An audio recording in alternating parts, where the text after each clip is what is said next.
This episode is brought to you by Simply. Simply by Frito-Lay snacks have ingredients to feel good about with no artificial flavors or colors. So you can snack a little smarter this year without giving up your favorite snacks. Reveal what else you're never going to give up in 2022 for a chance to win $1,000. Official rules at nevergonnagiveit.com. No purchase necessary. Enter by February 27th, 2022. 17 plus, 50 US, DC, and PR.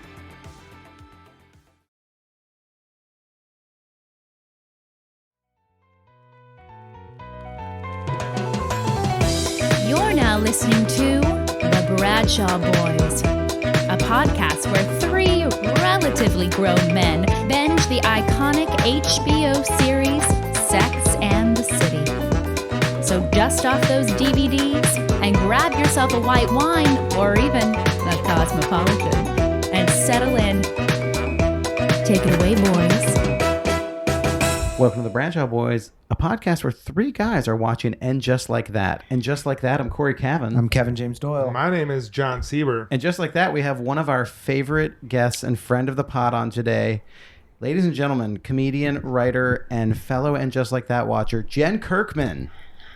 Hi, you guys. So excited to be back with you, to be here. So excited to have you. Can you believe it? We're all living in New York now. Oh. Yeah. And we're all watching the show, you know, in real time, unlike like you've mentioned on your podcast before, you watched the series after it aired. This is all happening. And we're all in Brooklyn, so we're all within like a half-mile radius of Steve and Miranda currently in that universe. Their brownstone is like right around us. Oh, yeah, that's true. We can talk is? as I loud don't as know we where want. they're... Steve can't hear shit.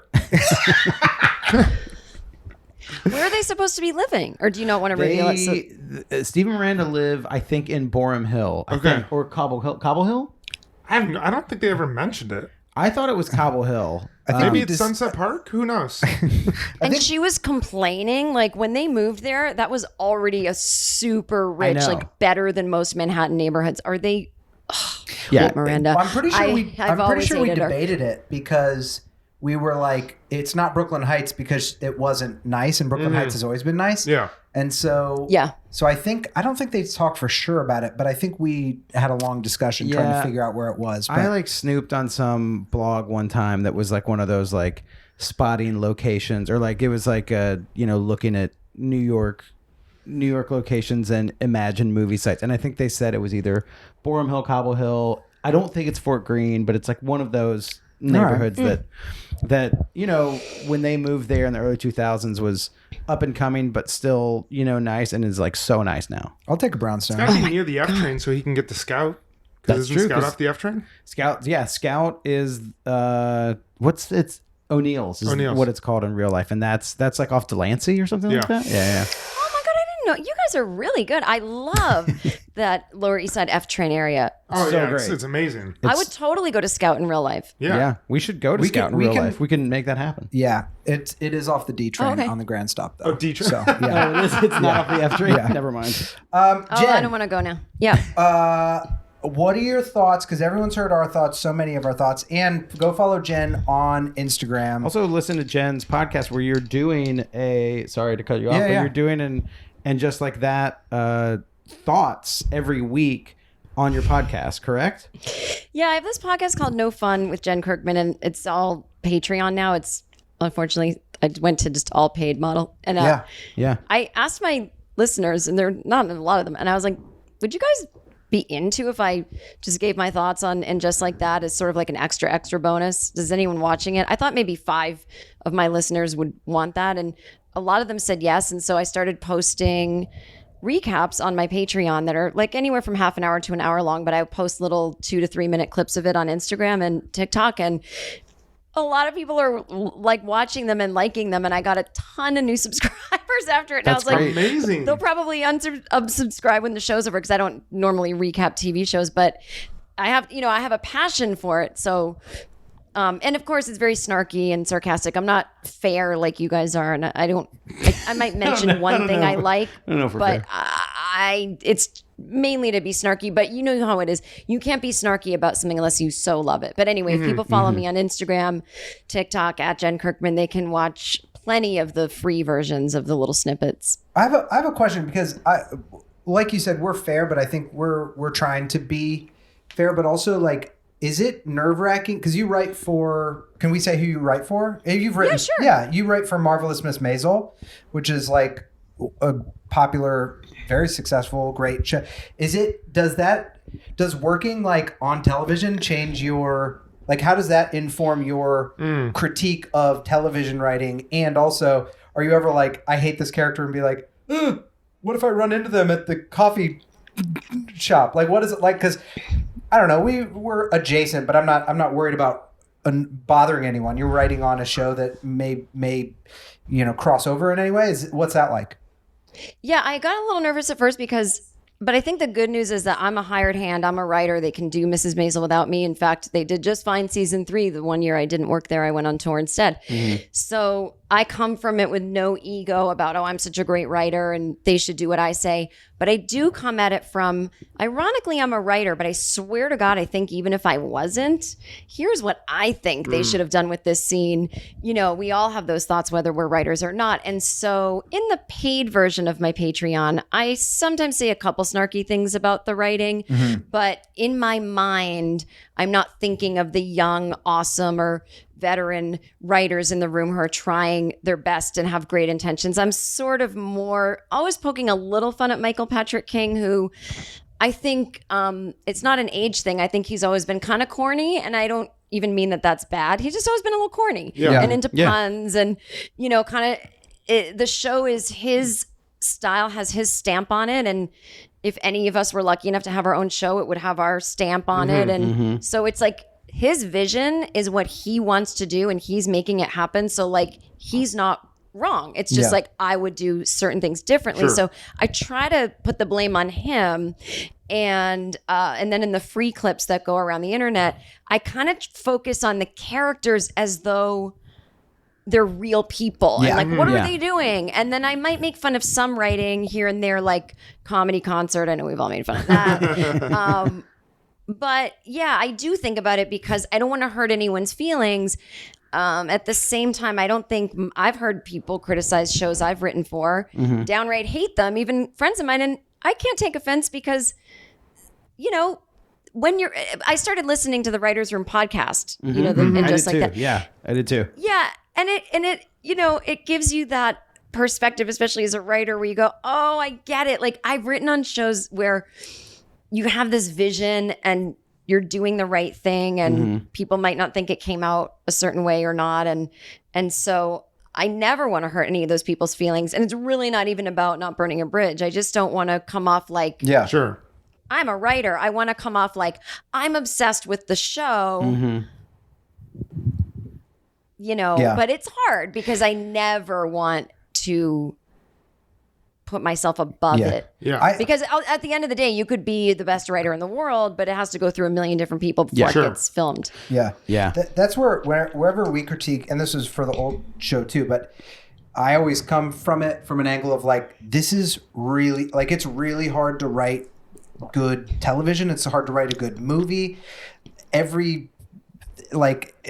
hard to do any of this. So it's like, if they mess up, or if it's like not something good, it's like, well, yeah, like, just because I don't know, every good band has a bad album, every great director has a bad movie, like, so it's just incredibly hard to do this. So with that, how do we feel about this? I want to know, before the series started, you're a dear fan of Sex and the City. You love it. We talked about that the last times that we've talked. Were you excited about the show? Were you apprehensive? Were you like nervous about your feelings towards it? What was going around in your mind about the show 2 weeks prior to it coming out? Well, yeah, and I am a huge fan of Sex and the City. I didn't watch it originally when it was on, so I was also living in New York back then. Right. Didn't watch it. I don't know what was wrong with me. I was young. I had some attitude. Thought I was too cool. And then got into it once I moved to LA as the show was ending, and I think got DVDs or something, and I was lonely for New York. And then I fell in love with it. So I was a late bloomer to the original series, but then have watched it more times than anyone probably. And then, so what I was thinking was pretty much how I feel now, which is I'm glad it's back. It's a cultural phenomenon. I don't even care if it's bad. I'm just glad it's on. Yeah.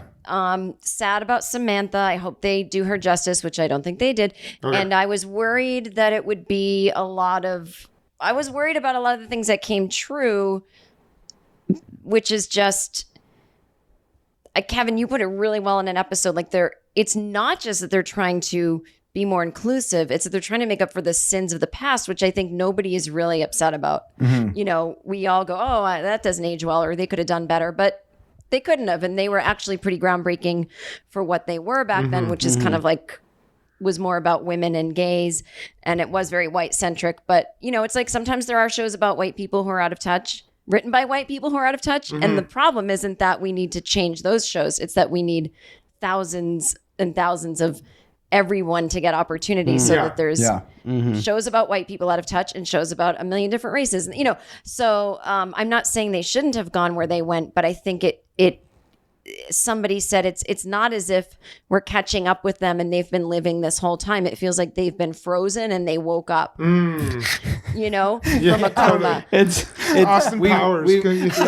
We've referenced it a lot on the podcast, or I've referenced it a bunch, but the sketch, the Phil Hartman sketch, Unfrozen Caveman Lawyer. Do you remember that sketch at all? Where he comes back and he's like living in modern times, but he's like, I'm just a caveman. Wait, what? Okay, then I know you have notes and stuff to get to. The weirdest thing for me was with that, like, Carrie woke up and then she wouldn't be sexual on the podcast. She was all blushing. Like, what the fuck was that? Yeah, totally. I have an opinion. Yeah, I want to hear it. Hot take. Hot take. I think that's a Sarah Jessica Parker move. I think it's her and how she feels about this stuff. And I think you go, well, why didn't, like, in other words, if you look back on the old series, I mean, she didn't write about her sex life. And in the movies, when they asked, you know, Carrie, how often do you and Big have sex? And she's like, I don't kiss and tell. And she's like, but when we color, we rarely stay in the lines. Like, she never talked about sex, even to her friends. And even when again, the lines were always blurred between, wait, what's in her column or not? Like, did she write in her column about her affair with Big when she was with Aiden? I don't think so. But I think she never really talked about her sex life. It was really a column about love.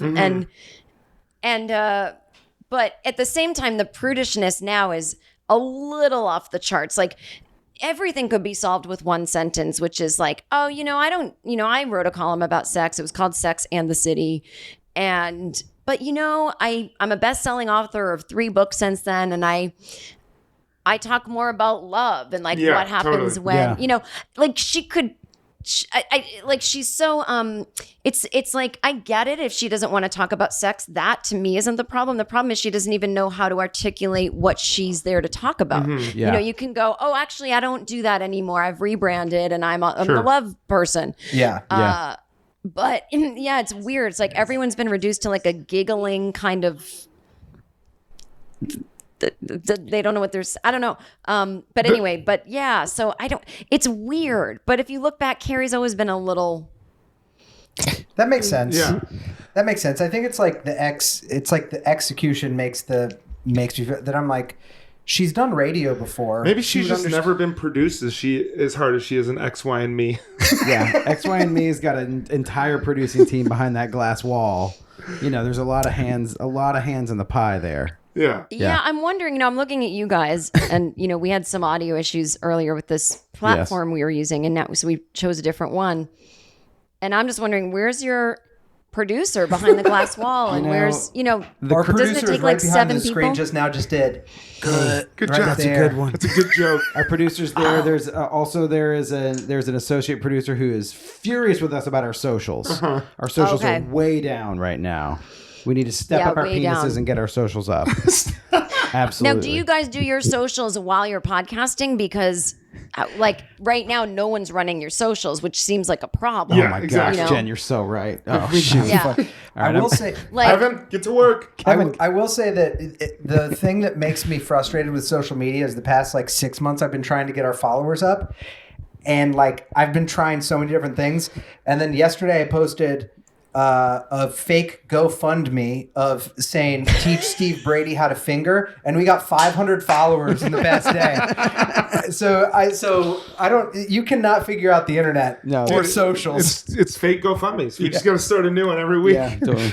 I'm telling you, with my podcast where I like tell funny stories about my life, and it's really not like that me centered. They're very relatable things. Yeah.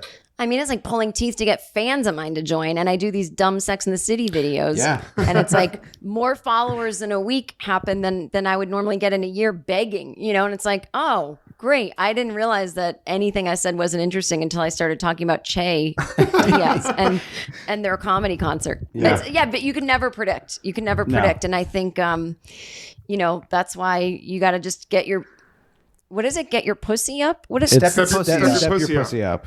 Step your pussy up, but it's a really inspecific command, isn't it? Step your pussy up, and that's just how the internet is. Like, step it up. What it is, you don't know. You just keep posting. Just gotta, and step it up. the internet tells you what goes viral. Step your pussy up and light a joint. The Che Diaz way. The Che Diaz way. Just spark a joint out in the middle of everyone. Spark a bong. Spark a bowl. Spark a bong. Whatever. Just as much paraphernalia as you can carry around. As much as you can, as long as it's not low key and normal, like a vape pen, like most people do. How great would it have been at the Diwali party if it just cuts over and Che's got a big 3-foot. She's like taken their decorative hookah and like packed it. The parents are like, and she's like, this has been in the family for hundreds of years. It's not to be used. Yeah, I'm not appropriating. I'm appreciating. I'm appreciating, bro. Thank you. What? Wait, Jen, why don't you lead us through your notes? Because I want to. You have some. You have some notes here. I want to hear your thoughts, and we can start the dialogue with what you have. Why don't you come on our podcast and lead the show for us? I mean, we are considering this our mid-season check-in, so we want to know where you are with it. No, it's our mid-season check, Jen. Check, Jen. It's our check, Jen. Oh, I love that. What, you just want my thoughts on this recent episode that just happened? No, we want your thoughts on, I would say mid-season, like where we are in Just Like That now. Oh, God, okay. This is a meeting of the minds. My thoughts are, okay, let me think here. The last episode that I watched was the Diwali. Yeah. I thought, for me, my favorite episode was the second episode, the funeral. Okay. Oh, wow. Okay. And I liked this one, number 6, because it was the closest to the original show, I think. And just a lot of relationship conversations amongst the girls. And, in this particular episode, Charlotte was asking questions of Miranda that the audience is asking, and so that's great. It's like we feel like we're on the same page with our characters. Overall, my biggest note is when I heard that Carrie was doing a podcast, it wasn't even an opinion I had. It was almost like this is the way it should be, that she has a column that is now a podcast. And that is what the natural voiceover of the show is. And, maybe it's a narrative podcast where she reads what would have been a column. Maybe they're 15-minute things a week. Maybe she does a monologue, Mark Maron style, and then interviews someone, a love expert, like that Esther Pearl woman that's like the big relationship expert, and she has her own podcast. Like, she could interview different people about love every week, or even just a rando. And I thought literally she would be in her home alone, podcasting with maybe some kind of producer there. I was shocked that she was doing this podcast where, I would understand if the story is, I used to be really popular and then I took a dive. I'm older. The world is ageist. There was a reason she was slumming it on this podcast. Because I'm not getting a sense of how popular this podcast is. Is it the Joe Rogan of podcasts? Is it huge? Yeah. To me, it seems like she's slumming it. I'm not sure the intention. I'd love to know it. What is she getting out of it? What is she promoting? Is she writing another book? Why isn't a writer writing? I mean, we still have, it's not like podcasting has taken over writing. Right. Like we still have, people still walk and drive cars. So it's like, it's not like we're living in the future. I know. So that bothers me. So that's where I'm at with that. I find that I'm confused about Miranda being not a lawyer anymore, because I could have sworn at the end of the second movie, she's so busy with work and corporate this and corporate that she quits her job to work for a smaller, friendlier law firm. And the last shot of her in whichever movie it was, first or second, she's like on this terrace with like 5 or 6 other people. And I think it's a diverse group racially. Yes, I think you're right. Yeah. She already went to work for this more smaller... Yeah. Using your corporate skills for better. So I don't know what's happening also, there. I have no idea how being a lawyer works, but I feel like if you're at the top of your game, which she was, and then she downgraded, you don't need to go back to Columbia for them to take a class with a bunch of kids about what human rights are. Like, I feel like that just seems like those two things so far that you mentioned seem like such confusing self-owns of being like, it's hard to figure out a reason for it besides an opportunity to introduce new characters, but there's other ways you can do that. Yeah. Yeah, I mean, it's not like, oh, well, but Jen, we needed the podcast because of Che. We needed the thing because of the lawyer. You know, it's like, it could be a woman at the law firm, and Che could be, you know, Carrie's producer at home. And, you know, totally. Absolutely. You know, and, you know, of course, Big dies, and then Chris Noth had a scandal, and we don't want to get into that because it's just like, who cares? And everyone's talked about it. But I guess it's good that he died because, you know, you do want Carrie back in that apartment being single. And I actually really like that she's going to be 55 and living in that apartment, because I'm in my late 40s and I'm single, and it's like, I'm not unhappy, and I like live in a small place, probably Carrie size in Brooklyn, and I'm renting, which I think that would be a lot of people's worst nightmare. Like, you live in a small place, you're renting, you're 47, you're single. Like, most people who are dicks would be like, oh my God. And so I like that she's owning this, or it seems that that's where this is going. So I'm excited about that. I get it. Like, I get all the things they're introducing. I'm not like, I don't want all this non-binary. I non-binary, more races, love it. I just wish it was a little, like, in other words, you can have a new black friend, but I don't know if on day one you're discussing racial issues.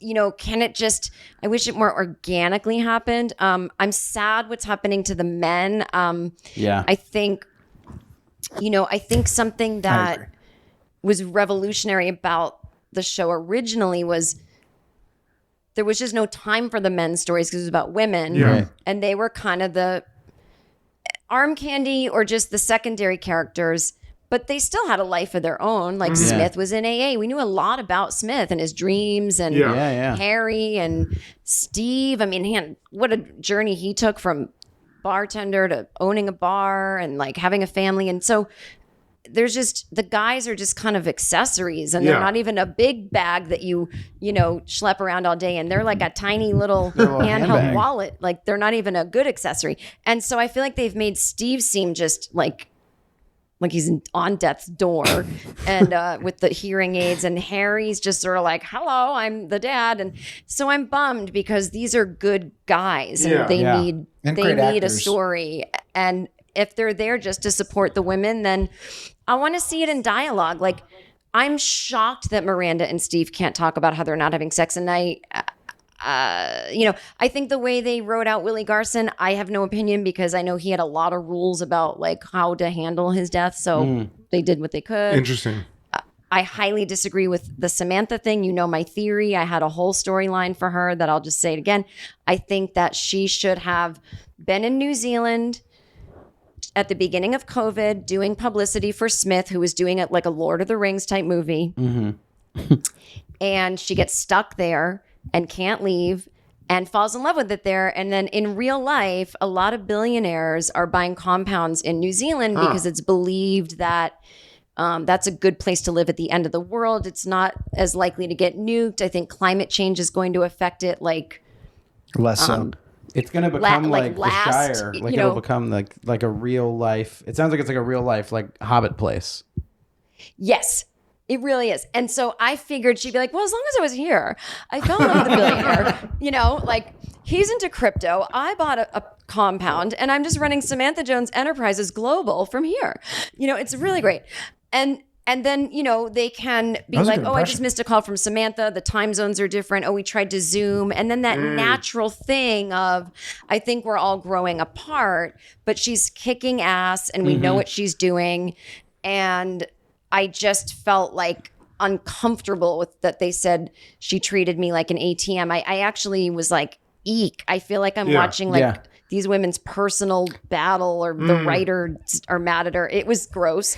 And so anyway, that's it. Charlotte, Miranda, I'm not with all the people that are like, why is Miranda suddenly gay? It's like, this happens to a lot of women at that age. And a lot of times it's like, you just start to relate less and less to men. And I think there's like a cultural phenomenon happening with women who just, I think it's a real thing. And it's a bigger conversation that even Cynthia Nixon had once, where she used to say, I don't even think, this whole notion that we have to say in order to get any kind of sympathy, like being gay is not a choice. She's like, what if it is? And I think for sometimes women, it is. It's not a choice so much as like, oh, let me hold my nose and do this because I want to, but more, I think women are just more fluid. Yeah. It's not like, oh, she's been in the closet or she's bisexual. It's literally fluid, meaning you just move from one phase to the next. So when people are like, but she was very straight 20 years ago, it's like, 20 years ago, I had a different haircut. Like to me, it's not that crazy.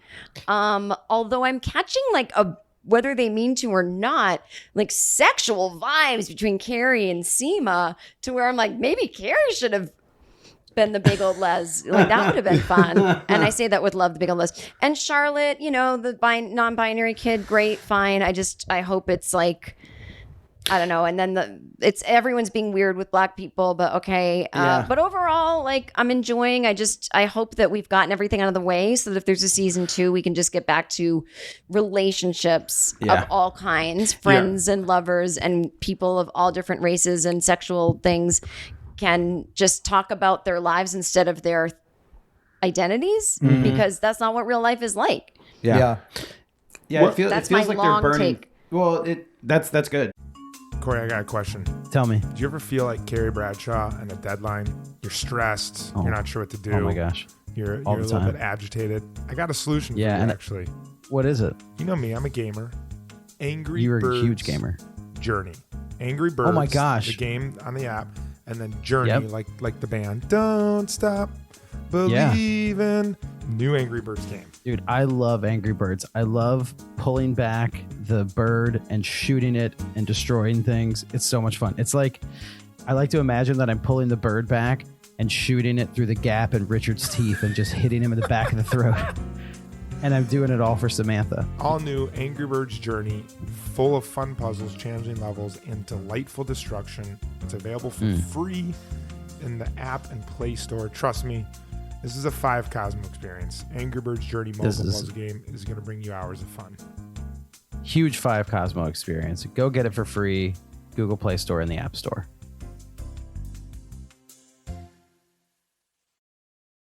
You know that watch that stopped telling time, or that ring that doesn't quite fit anymore? It's time to fix that with Quick Jewelry Repairs. They're an easy and safe mail-in repair service with jewelers and watchmakers that have over 40 years of experience. And with a 30-day guarantee and transparent upfront pricing, it's easy to see why they're trusted by thousands across the country. To place your order today, visit quickjewelryrepairs.com and use the promo code Spotify for 15% off your order. That catches us up. I feel like it feels like they're burning through a lot of things now to then get to certain stories, which at the end of Diwali, it ended with Miranda going back and making the choice to get in touch with Che again, which kind of was like, oh, now we're in more story, or like more conflict, I guess. Rambo. Yeah, Sorry, Rambo. Not Miranda, yeah, Rambo. Rambo got in touch, yeah. Mm-hmm. Yeah. The other thing is, too, what's interesting, and I listened to the Writers' Room podcast of the Michael Patrick King's podcast with the writers. I'm always curious, like, do they know, like, in my opinion, Che is kind of like not a great person and actually isn't as self-aware as they think they are. Yeah. Especially with the like diverticulitis rant, and I'm thinking about putting good things in my body, and it's what I do, and it's like, I'm glad you're not eating as many seeds, and Sorry about the pockets in your intestines. Yeah. And I'm glad you came out. But there's more to do. And if you're smoking pot every 5 minutes, you probably have some more stuff to work through, which is fine. Yep. But they're acting like they're done working on themselves. And I think that they're gonna break Miranda's heart. Mm-hmm. Mm-hmm. And, you know, that's fine. Miranda's a grown woman. But for someone who thinks they're so, quote, woke, you literally sexually harassed your employee. Like, if my boss, because they keep insisting Che is Carrie's boss, which doesn't seem that way to me. It seems like co-host, but okay. But if my boss came to my apartment to check on me when I was having surgery and ended up fingering my friend in the kitchen, that's literally sexual harassment. Yeah. Like, you cannot do a sexual act in front of your employee. So I hope we're going to see, you know, Che Diaz, comedy concert, woke person, being called on the carpet for committing fucking sexual harassment. And I don't think we are. I don't think the writers realize Che's not a good person. I think the writers think that Che's amazing. I like where your head's at. I have faith that the writers are, because I called this like second episode. I was like, I think that Che is going to continue to turn more heel. I think it's going to end with Che being a villain. Not full villain, but close to because that's where good writing, I think, comes from, is like, it's really obnoxious when you see representation of being like, oh, we must have all these people be benevolent, good, kind-hearted characters because they're, and I was like, I think this is their chance, and I think they're going to do it, of this character who had like the special that everybody snapped her and was like, they're making good points for this moment in culture. But personally, the person has some major issues, and Che Diaz, I think is going to be more of a villain. I do. I think. And do you think more of a villain just in like, oh, you know, kind of a player heartbreaker? Or do you think actually they're going to go there and show that they're not really that self-aware and maybe kind of like rude and have no boundaries? I just thought after this episode that I would not be surprised if they get in a drunk driving accident together. Che and Miranda? Yeah. Who's driving in this show? I don't know. Wait, so you think Miranda... Che had to drive to... Is Miranda gonna die? No, but get in an accident. You're right. I'm sorry, Kevin. You're right, because Che has mentioned driving to New Jersey, right, for a gig. On the tequila. Che did leave to drive to their comedy concert. Staten Island's not going to make itself laugh. Was it Staten Island or was it Jersey? I don't know. It was Jersey. Was not going to make itself laugh. It was Jersey. And listen, I know that's swinging for the fences, but I think it is something that they both have shown substance abuse issues.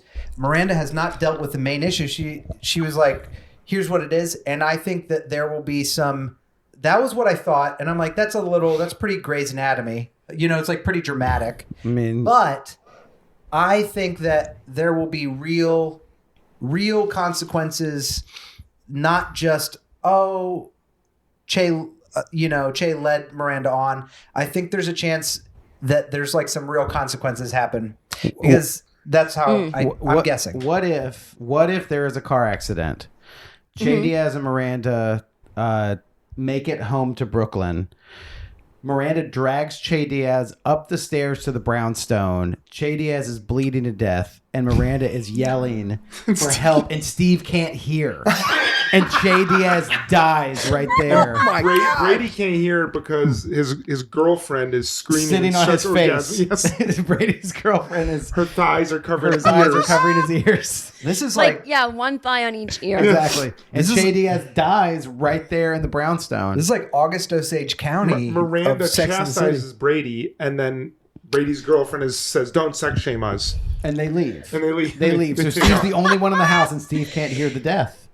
Wow. Oh my God. And Steve can't hear. He's like, Miranda, I didn't know Che was dying.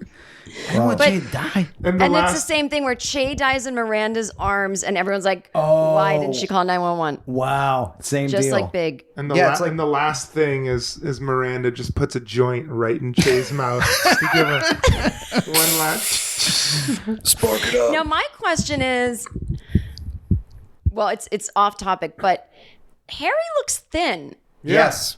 Yeah. But you know how some guys in their 50s like suddenly really lean out? Like he looks great. That's what the plastic surgeon says. He's a hollower. A hollower versus a sagger. Yeah.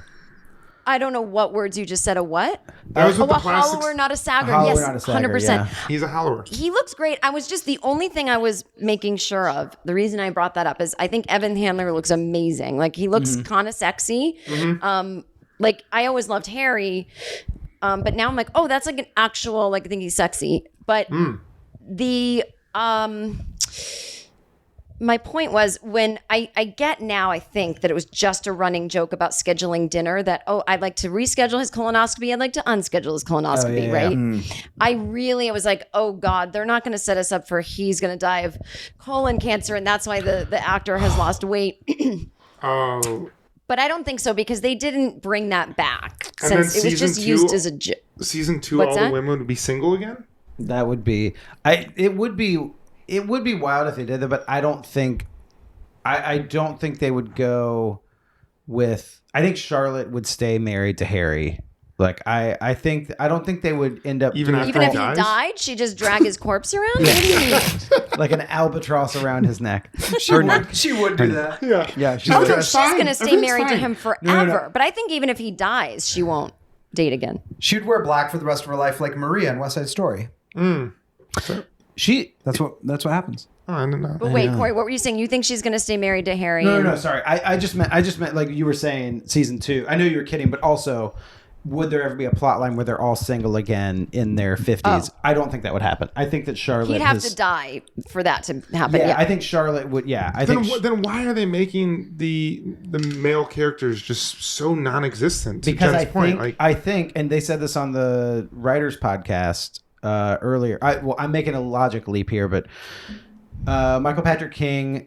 what I was going to say is I think that they are including so many more... female characters, all the new friends like LTW, Nia Wallace, Seema, that I don't know if they have as much room for the male characters.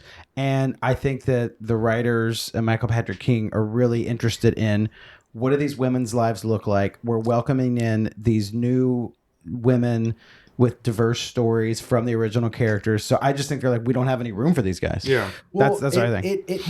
I can totally see how that is what they're doing, but also it's making Miranda's affair not come from a truthful place to me, because I'm like, where's this coming from? Why is your life, like, where is your midlife crisis coming from? Because your son seems pretty nice, and I don't know what your problems with Steve are. Hot fudge sundae bars are really good. Yeah, and he's into chia seeds. He's got chia seeds. Yeah, he didn't know. Oh, okay, but by the way, let me say this about all that. Che can't eat chia seeds, by the way. Che has diverticulitis. Che cannot stomach chia seeds. Oh my God, that's going to be a major source of conflict between her and Miranda. Continue to talk. He's going to make her some chia pudding. Can you imagine Che Diaz's Sunday bar with Miranda? No nuts, no chia seeds. Probably no sprinkles, because those are like seed life. Yeah. Just some THC brownies. I wonder if she can even eat real ice cream. Oh boy. Probably not. They're dropping that Easter egg for us, and we just realized it. At the next comedy concert, Che's going to shit their pants in front of everyone. Check the box. Check the box. Oh my God. Continue. Well, I was going to say, yes, there's no room for the guys. It's not about them, blah, blah. I get it. But okay, in the 5 lines that Harry has, instead of going, what is this? Are you a rapper? Mm-hmm. Could it be that he's totally on board with the non-binary? They did it for like 1/2 a second when Charlotte wanted her to wear a dress at the recital. Could he say to Charlotte, honey, you've been ignoring this for years. Why are you surprised? You remember when she was 3, she wanted to ba. And you know what? Like, aren't we lucky? You know, whatever. My ancestors are Jews. They were in the Holocaust. Like, we just wanted a better way of life. And like, we're in New York City. Like, you know, this is options for our kids. We can learn from that. Like, he could say something smart and they could disagree on it. Yeah. And we don't have to see him, but she could talk to Carrie. You know, Harry is really on board with this Rose being Rock. And I hate it because he's talking about it in front of her to me. Like, we need to have that privately, we don't have to have him or just Steve when he's laying there. Like, the other thing that was weird to me is Miranda's got this drinking problem, and yet she has ice cream at home with Steve and no alcohol during it. So, like, if she's having like a glass of wine with the ice cream's all melted, and their tradition is becoming weird because she can't put the wine down. And Steve's like, hey, our ice cream has turned into me eating all the ice cream and you drinking. What's going on? Are you stressed? Like, just have the husband say something of substance so that that's all. If that's his only line, great. That's where I agree with you that it's like, make those characters less, then the time that you have with them has to be greater. And it seems like, I'm like, man, their SAG rate is not cheap to have him sitting on a couch and do nothing. It's like, make use of this person. They're only filming for 5 fucking days, Yeah. Yeah. I mean, maybe they don't want to be repetitive where like the first movie's like, we're not having sex or whatever, but I think they're trying to make him so ridiculous that we forgive her for cheating, but I forgive her for cheating even if he's amazing, because sometimes shit happens. Mm-hmm. Yeah. I think it would make the chat and chew conversations a whole lot more interesting too if Charlotte were having not only issues with her kids, but also issues with Harry and his stance on their kids. And it would just make those chat and chew conversations, I think, feel a little bit more dynamic, other than like, Rock wants me to throw away the dolls. Like, what do I do? And this is something I'll say, like the whole bringing it back to the beginning with asking me about the writer thing. It's like,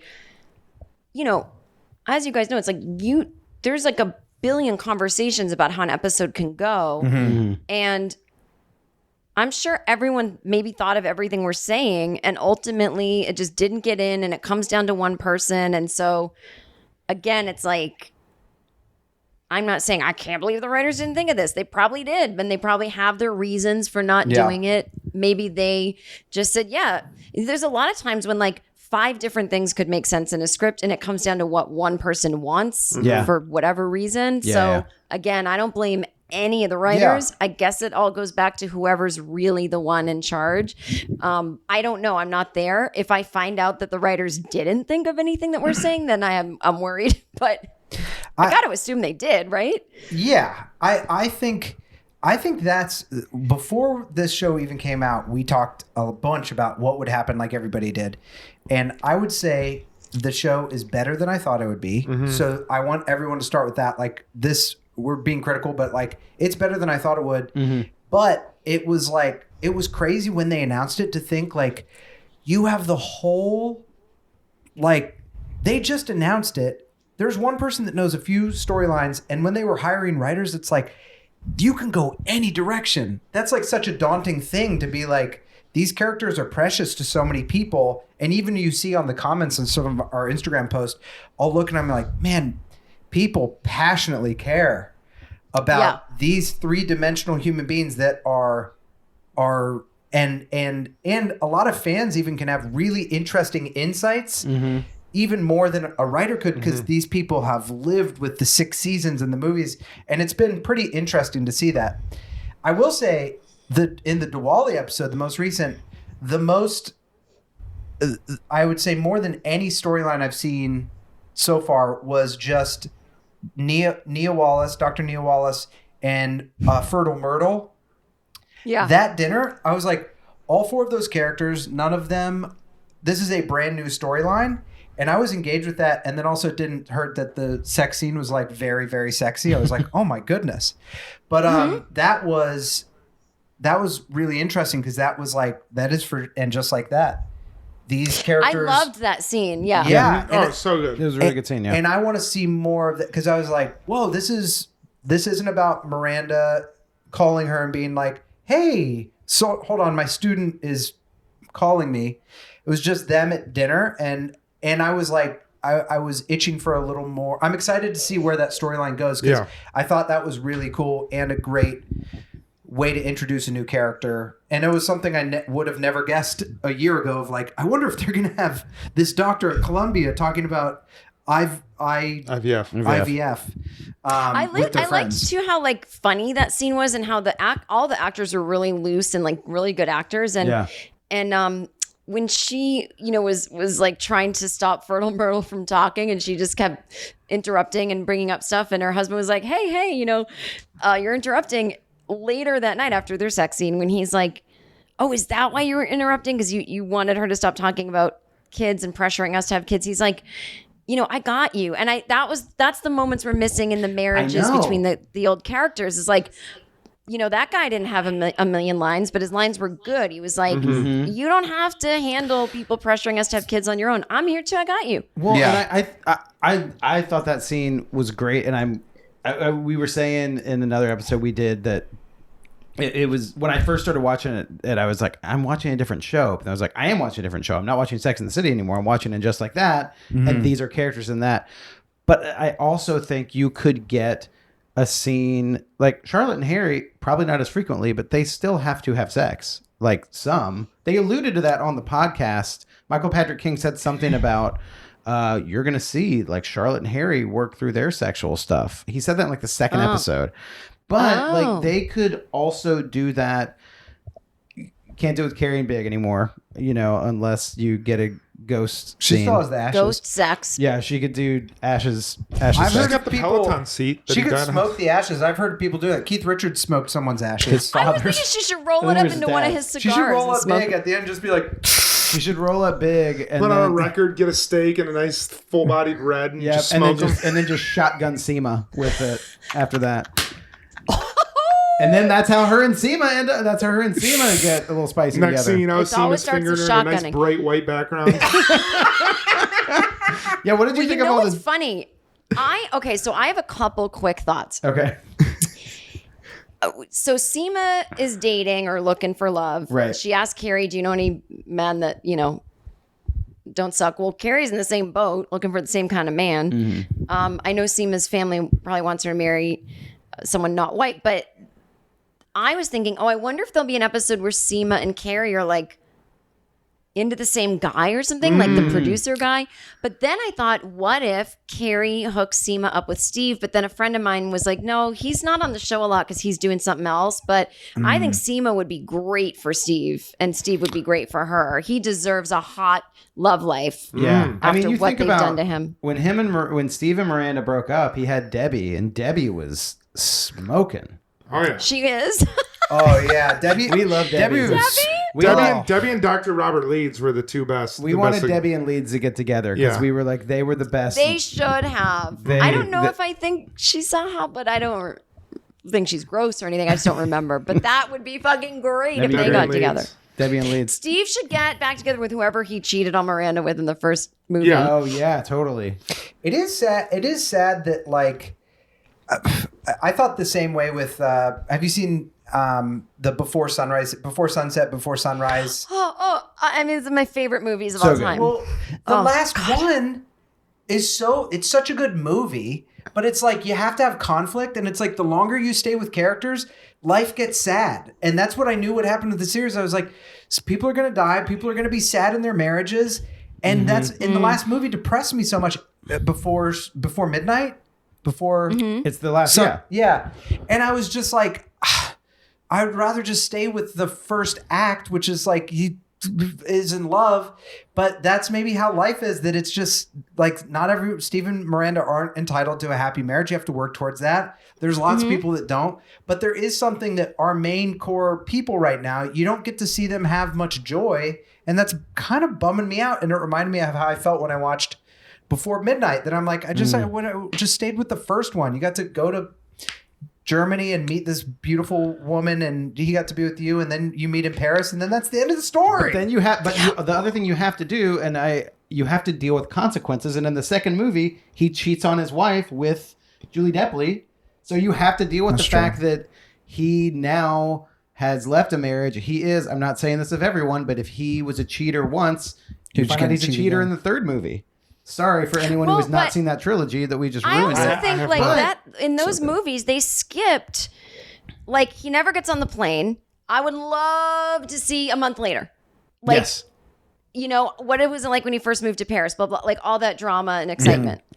Yeah. But I mean, in the same way that like we just picked up with these characters 10 years into their marriage, it's like, I think Michael Patrick King is a little bit of a hard on for hating marriage. He seems to be like, all marriages end up with ice cream, and it's like they do, but then they work through it, and you know, like they go through phases. Marriages, that's what I want. I agree. Well, here's the other thing though, and I in going back to the Before Sunrise trilogy, I do feel like I was a little judgmental of him being like, oh, he's a cheater, but they do to just ruin the whole franchise for anyone. Like they do in a sad way.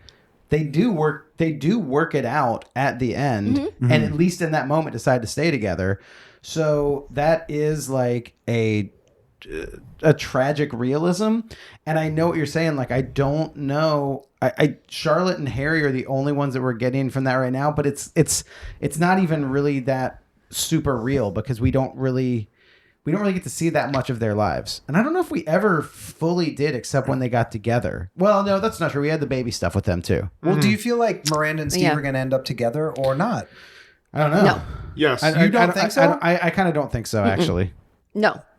I don't think so. Just like actor wise, like I just think he's doing other things, and I think I think they're going to be like best friends who co-parent. But I wish I could see more of that friendship. I don't even see their friendship. I know. Well, do you think the show is going to treat Miranda and Che as an affair or as solely an awakening for Miranda? And what do you think of it? Do you think it's an affair? Do you think it's just an awakening? What do you think it is? I think it's an awakening. It might end up being an affair because sometimes when that happens, you don't realize you're being awakened in general. You think it's all about that person. So maybe... I think I see Miranda getting a little obsessed with Che. Mm-hmm. I don't even know if I see them hooking up again, but I see her like getting obsessed and ghosted maybe. Whatever happens, I don't think it's going to be a long-lasting affair. Yeah. But I do think it'll be an awakening, and she'll be like on step 2 now, like, shit, was this about Che or am I into women now? And do I want to date a woman? But me and Steve aren't working out. Right. And that's the main problem. It doesn't really matter. I think it'll get back to like whatever the problem is, the problems between my marriage and you know, so that's what I think. I'm just talking like the real life logic. What do I think the writers are going to do? No clue. I was just laughing at myself for saying that they're going to get in a car accident because I was like, that was just a quick thought I had. I was like, that's not going to happen. What happened? No, but you're right. I can't say it won't because I have to say I called it, but it was pretty ridiculous. There's a little bit of a like thing left hanging in the air, which is like, oh, Che's going to drive after drinking. I wonder why they told us that. Mm-hmm. Yeah, after drinking and smoking weed all the time. Mm-hmm. Like I think Che can function high because Che's clearly high all the time, but Che took a ton of shots. On my mind, yeah. What's that? I have another question. Aiden, what do you think? I've heard that he is coming back. Well, Corbett said he was coming back. I saw a Reddit thread today where some people were saying he said he was coming back. There have been no press photos from the set leaked of him on set. Whereas, there were photos of Notha and SJP. There were photos of other people. So people were like, is he really coming back or not? I think he's got to show up at some point just for fan service. You just need him walking in. They had Susan Sharon come back. They have to have Aiden come back. Yeah. Do you think that they would like Carrie walks by him and just sees him and that's it? Or do you think he'd have a lot? I mean, you have to talk, right? Maybe she's going to wake up and she's been with Aiden this whole time and this was just a dream. Roseanne, season 5, whatever. I actually would be fine with that in a funny way. I have a question too. Okay, so Aiden, oh, no, it wasn't a question. Do you want to hear, it could be a spoiler, it's gossip I heard from a hairdresser about a scene coming up. Yes. 100%. I also want to hear how your hairdresser got this information. That's part of the story. It's really quick. Can't wait. Went to get my haircut this place in Bushwick. My hairstylist was like talking to me. We were talking about the show. This was after the first episode aired, first 2. Mm-hmm.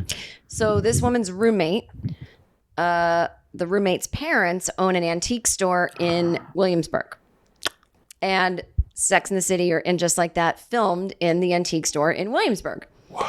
And so roommate, whose parents' shop it was, and hairdresser of the roommate or whatever, they watched it being filmed. And in it, she told me this, only episode 1 and 2 had come out, that Carrie has a lamp that she thinks Big is haunting, which I think we saw last night. That was in the storage unit. The yellow lamp, the beeping thing? That's the lamp. Oh, wait, was it the yellow thing, the one yellow thing in the white apartment? Yeah, remember all the beeping? Yeah. That's the lamp. That's the lamp is beeping. You guys didn't realize that was the lamp? We didn't know what it was. We talked about it in the last pod. We had no idea. Well, I knew it was the lamp, and I'm not sure if I'm right, but the reason I thought it was the lamp is because of this story, right? Oh. So anywho, the story goes that Carrie thinks Big is haunting this lamp. Okay. That's kind of an antique, and Carrie does say when they're in the storage space, 1982, blah, blah. And she brings it back to the lamp antique store and says, I don't know what she says, my dead husband's haunting it. Something, and then this is all the information she had. Something doesn't go right, and Carrie's like having a nervous breakdown and starts smashing all the lamps in the store. That's all I know. That's all I heard. I would love that. And Aiden comes in. Hey, Pop-Tart, settle down. Hey, pulls a full-on Borat. Maybe it first is movie in Borat. Maybe. It's his furniture store, right? Yeah, that's his when you wife's said also a antique furniture store. designer. I was thinking, is it Aiden's furniture store? I don't know. Well, it's so funny because she told me that, and I was like, that sounds crazy. That sounds like a made-up scene.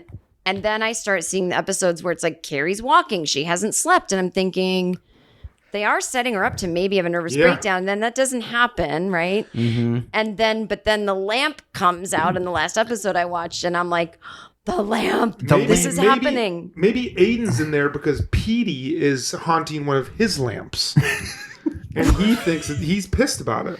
What if they meet? Is Petey dead? I'm assuming if it's 20 years later, right? Oh, I see. But he didn't die in the show. Okay, got it. Yeah. What if they all like meet in like a Matrix now? Like all of a sudden, like all comes to a thing, and they're all just standing there in like just white space, and Morpheus is there, and Carrie Chase fingering Miranda. and Chase fingering Miranda, and they're all just like, "Welcome to." Can you please stop? I'm trying to do a dramatic speech. What? I'm trying to smoke up and finger Miranda. Oh man. Che's like, Che hey, turns no, the lamp into a bong. You got to take the green pill, Morpheus. Come on. That's Che smoking out of a bong. Yeah, exactly. So yeah, you heard it here first. I don't that's know. pretty wild. That's true. So great. Yeah. But yeah, the beeping is the lamp because she's gonna have the lamp back in her place, and that beeping's gonna start again. Oh yeah. Yeah. And if it wasn't the lamp, then I don't know what's happening with the show. Yeah. That's kind of great to know. It kind of gives you a clue into like where things could be headed. I would love that because like we were saying, are they setting up a lot of things to burn off, to tie up other storylines, to introduce diversity stuff for Sins of the Past, or to just bring in new characters or whatever. But I would love it if we're climbing the roller coaster mountain to then go down and see Che and Miranda get ghosted, Che and Miranda get in a car wreck, whatever, and see Carrie. Because Carrie keeps bringing up casually like, well, my husband just died a little bit ago, like, and it is very Carrie to just be like, look, this is the way I deal with things. But when she opened the records in the storage place, it was hard. It was hard. It should be hard, and so she's gotta have. It would be great if she had some sort of maybe she hooks up. moment. Maybe like she hooks up with a guy in front of it, and then realizes that the lamp's beeping, and she has like this like guilt, or she thinks that it's big inside there or something. I agree. I was thinking that same thing, John. I was thinking that the first time she touches someone else or has sex or hooks up, it's gonna like trigger her, bring up a trigger warning. Where are the sound effects, you guys? We owe you sound effects. It is. I thought it was gonna bring up something for her, and it might make her feel weird. Ready? Trigger warning. No, give her the new one. So give her the new one. We talk about some new ones though. You know what you're gonna get with Miranda and Che. Finger warning. That's Miranda. Bell noise. That's Oh my god! Yes, I asked you guys to do. You came up with finger warning. I'm like, that better be on the show. We came up with one more that this is what Che says when Che has to go to a comedy concert and she leaves Carrie's kitchen. When Che has to go to a comedy concert, they have to drive to the comedy concert. Che, You just got Che. And those are finger guns. Those are finger guns right at the end. You just hear. It's so good. There you go. You know, I'm so glad I feel like I'm on a professional podcast finally with these sound drops. Our producers were playing that. Che Diaz. They're working on the toke moment. Yeah, exactly. Soundbite. The toke moment. I could see use your a little work. producer like waving thumbs up, like finally, because I guess people on the socials, I just checked your socials while you were doing that. Yeah. And the people on the socials are like, A, where are they? And B, like, I'm listening live. I don't know how they do that, but they were like, where are the sound effects? Like, why are they having a conversation? That's not what a podcast is. Yeah, exactly. Yeah. So I'm glad you knew. took They it back knew. to what this should be. Well, Jen, before the series, when this is over, we should try and do all four of us together doing some wine, and in the neighborhood. That'd be awesome. Do a final wrap up. Oh my God, I'd be honored. Oh Yeah. I Hopefully, would, you know, Omicron will be under control. I mean, and we had a lot of big plans for ourselves. We're going to go to a wine bar. We're going to hang out. And then we just got walloped. Yeah. We've talked about how we don't know. The new series seems like it's 7 months ahead of where we are, but COVID just doesn't exist at all anymore. Yeah, no. Whatever world they live in, it's Yeah.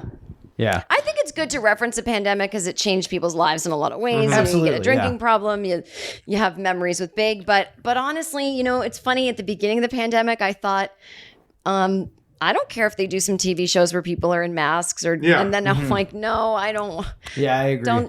Don't wear masks. I don't want to see it. Not like wear them in real life, but give me an escape. Jen Kirkman, anti-masker. Anti-masker. Yeah. Anti-mask moment. Well, thank you for doing this mid-season wrap up with us. Check Jen. Check Jen. Yeah, the check, Jen. The check. I was check, like, Jen. what do you say? This was a delight. I'm a chatty person. I feel like I talked a lot. So hope no one's like, shut up, but whatever. Now it's over. Amazing. Go subscribe to Jen's podcast where you can hear her chat even more. And you also have your Anxiety Bites podcast. Bites podcast. Every Wednesday, free wherever you get your podcasts. I have a podcast where I talk to people, experts who can help us all with anxiety. It's called Anxiety Bites. Check it out. That's awesome. Yeah, it makes me happy to do it. I have a lot of anxiety right now about what's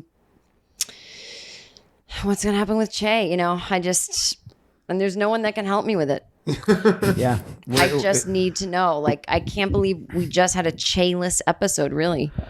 Besides Che and Miranda being in the Che space, in the white psych Che space, we don't know what to do with them. Yeah. Well, let's wrap it up. Let's get out of here. I need to get some wine like Jen. There you go. Yeah. Thank you so much for coming on. It's so nice to chat with you and do check in. You guys, I'm loving the show. It's great. It's fun to listen to in real time, meaning like the show is new and you know what I'm saying. Yeah. Thank you. You're all great. You're all wonderful. All right. I'll see you all IRL. That's in real life for anyone. I got to get on my socials though. I just got to text. Check your socials. Our producers are I got to telling get my us we got to do the pussy same. up or whatever. Step it up. I set my pussy up. Yeah. Yeah. We'll step our penises up. Yeah. Yeah. Thank you, Jen. Thank you, Jen. Thank you so much. Later, taters. Later, taters. The Bradshaw Boys stars Cory Cavin, Jon Sieber, and Kevin James Doyle. The show is produced by Jeremy L. Balon. For more information on the guys, check out their website at bradshawboys.com, on social media at The Bradshaw Boys, and if you see them in the street, tip your glass. Thanks for listening.